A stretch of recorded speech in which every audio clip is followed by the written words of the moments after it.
गुजरात के सौराष्ट्र रीजन का सबसे बड़ा केंद्र है राजकोट और संघ के साथ एक पारंपरिक नाते की वजह से बीजेपी का हमेशा से ये स्ट्रॉन्ग होल्ड रहा है।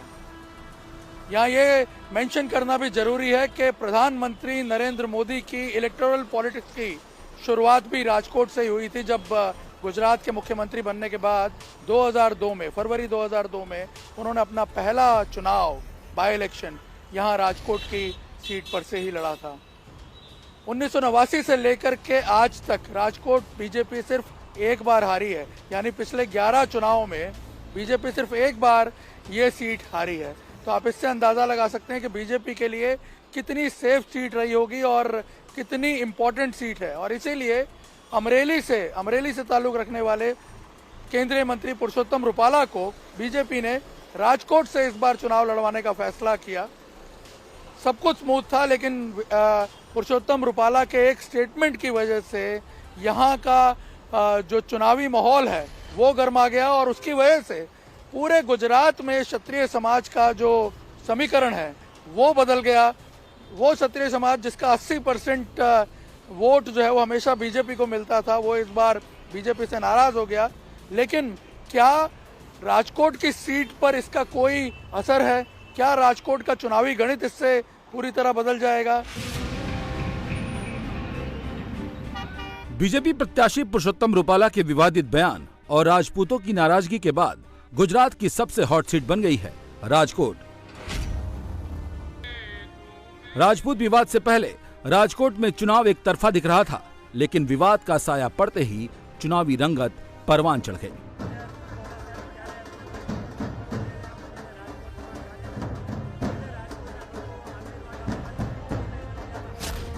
इस बार जिस लय पे शुरुआत हुई थी चुनाव की, ऐसा लग रहा था कि पूरी तरह एक तरफा चुनाव है और इसीलिए काफ़ी कलरलेस लग रहा था चुनाव। लेकिन केंद्रीय मंत्री पुरुषोत्तम रुपाला और जो कि बीजेपी से राजकोट के उम्मीदवार हैं, उनके एक निवेदन ने पूरा का पूरा जो चुनाव का चित्र है वो बदल के रख दिया। और मैं आपको बता दूं कि अब जो आप ये कलर देख रहे हैं चुनाव में, ये पुरुषोत्तम रुपाला के उस स्टेटमेंट की वजह से आया जिसकी वजह से क्षत्रिय समाज जो है पूरे गुजरात में एक तरह से सड़कों पे आ गया। और उसके बाद आप देखिए पूरे गुजरात का माहौल बदल गया, लेकिन उससे चुनाव में एक कलर आ गया। और यहाँ पे मैं आपको बता दूं कि पुरुषोत्तम रुपाला का जो चुनाव है वो बहुत इंटरेस्टिंग हो गया। हालांकि आपको बता दें कि हार जीत पे इसका कोई असर नहीं पड़ेगा। जिस प्रकार से बीजेपी का स्ट्रॉन्ग होल्ड माना जाता है राजकोट, उससे हार जीत पे यहाँ कोई फर्क नहीं पड़ेगा।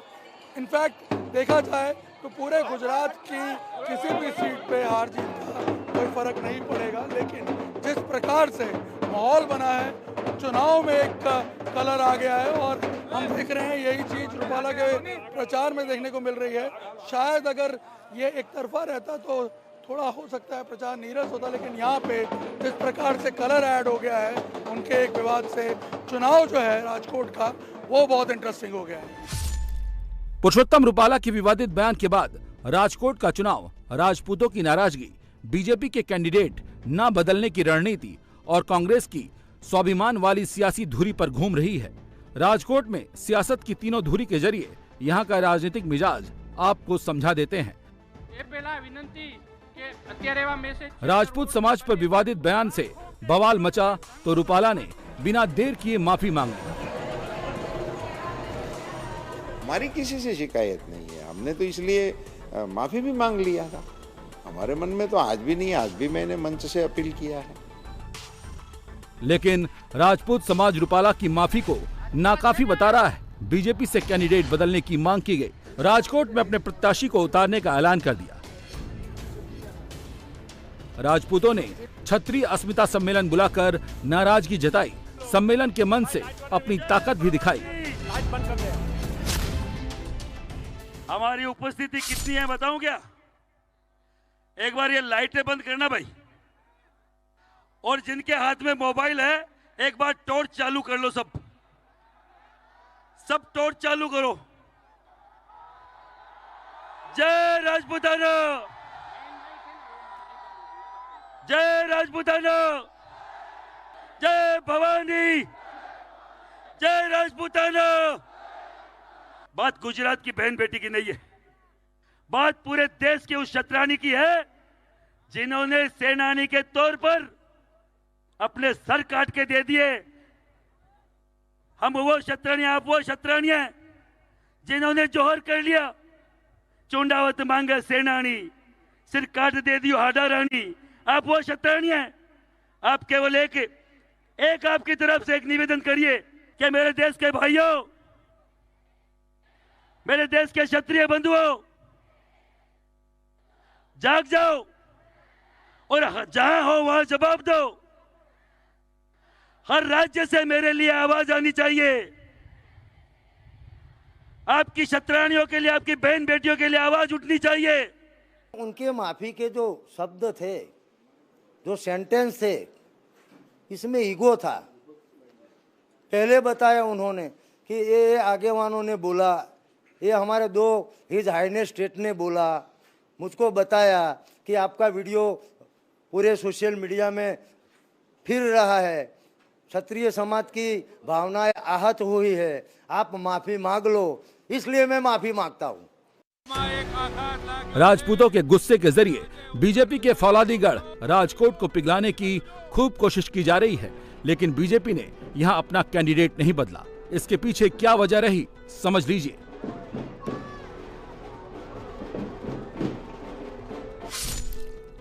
गुजरात में पाटीदार वोटर 16% के आसपास हैं। पुरुषोत्तम रूपाला इसी पाटीदार समाज में बड़े कद के नेता हैं। पाटीदार समाज 7 सीटों पर अपना सीधा असर रखता है और बीजेपी टिकट बदलकर पाटीदार समाज को नाराज करने का रिस्क नहीं लेना चाहती। गुजरात में राजपूत वोटर 7 से 8% हैं, यानी इस धड़े का वोट पाटीदार वोट से लगभग आधा है।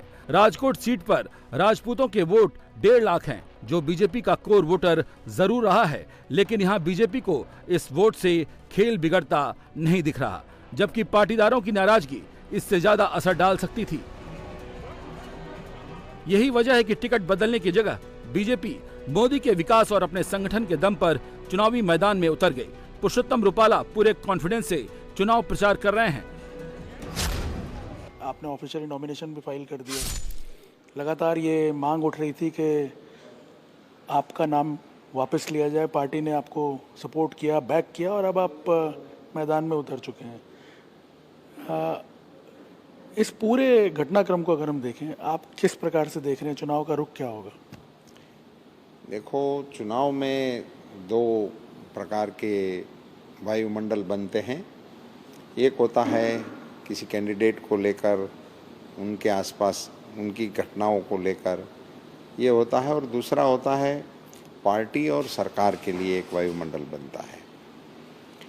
तो यहाँ हम इस जो आपने जिक्र किया कि मेरे खिलाफ काफ़ी प्रदर्शन, धरना वगैरह हुए हैं और मुझे टारगेट करके एक इस प्रकार का एक वायुमंडल बनाया गया है। प्रधानमंत्री मोदी जी के बारे में लोगों के मन में बहुत भारी आदर का एक स्थान बन गया है, और मैं तो इस चुनाव को अगले सारे चुनावों से अलग रूप से देख रहा हूँ।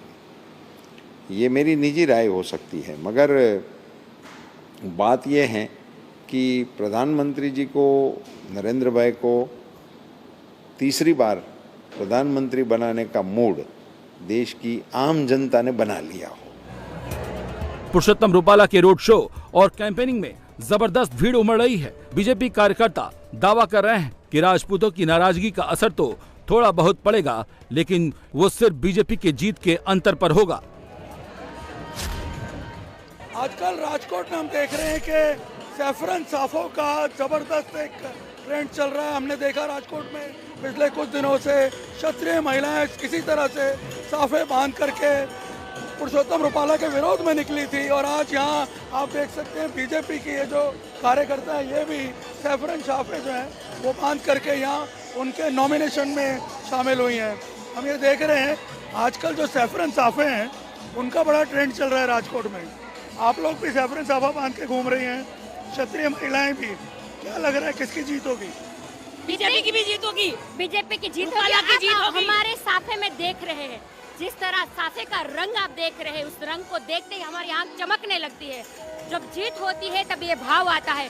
उसी तरह हम आज ही जीत मना रहे हैं। लेकिन क्षत्रिय महिलाएं भी इसी तरह से निकल रही हैं बाहर, पहली बार हम देख रहे हैं। कोई बात नहीं, बीजेपी की जीत है, रूपाला साहब की जीत है। हम उसके सम्मान के बारे में कुछ नहीं कहे, उन्होंने अपना विषय रखा है। हम लेकिन आप लोग रूपाला साहब के साथ, आप लोग लेकिन रूपाला साहब के साथ हैं, चाहे कितना भी विरोध। हाँ, सब रूपाला साहब के साथ ही है। तमाम प्रकार का विरोध हो रहा था, क्या लगता है आपको? सब राजकोट वासी रूपाला साहब के साथ अड़िखम खड़े हैं और अगली बार 400 के पार मोदी सरकार आएगी। तो किसी प्रकार के विरोध का कोई असर नहीं होगा? नहीं, विरोध का कोई असर ही नहीं है। 400 पार परफेक्ट है। तो क्या लगता है रूपाला जी का विवाद, क्योंकि हमने देखा आज भी, कल भी रात को मीटिंग हुई लेकिन सक्सेसफुल नहीं हो पाई है, तो क्या लगता है क्या कोई पार्टी पीछे हट करेगी? पार्टी क्या पीछे हट करेगा, वो टाइम पे हो जाएगा सब। अच्छा, पूरा मतलब सब साथ में सभी समाज साथ में है। बहुत अच्छा माहौल है।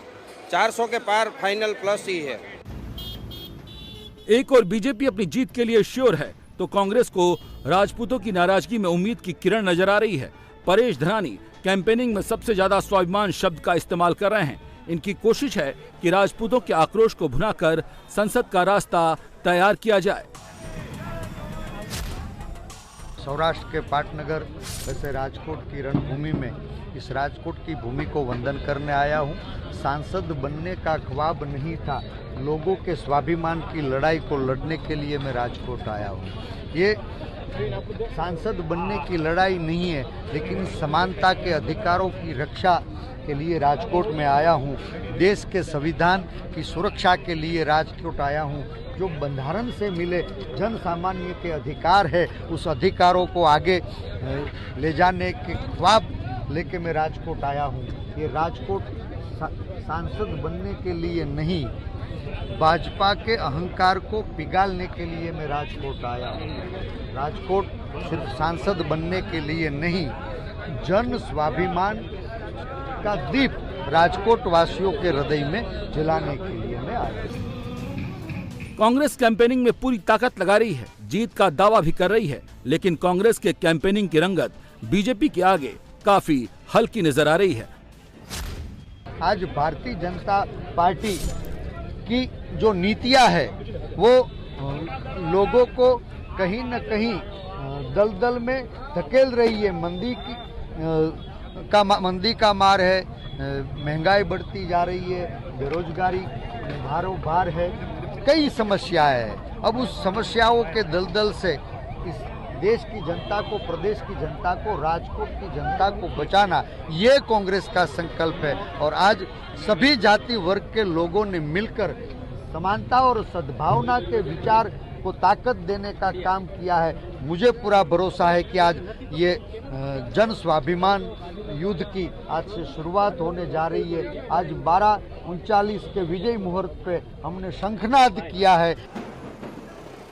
पुरुषोत्तम रूपाला अमरेली से आते हैं। उनके टिकट मिलने पर कांग्रेस ने बाहरी प्रत्याशी को मुद्दा बनाया था और अब कांग्रेस अमरेली से ही परेश भाई धनानी को मैदान में लेकर आई है।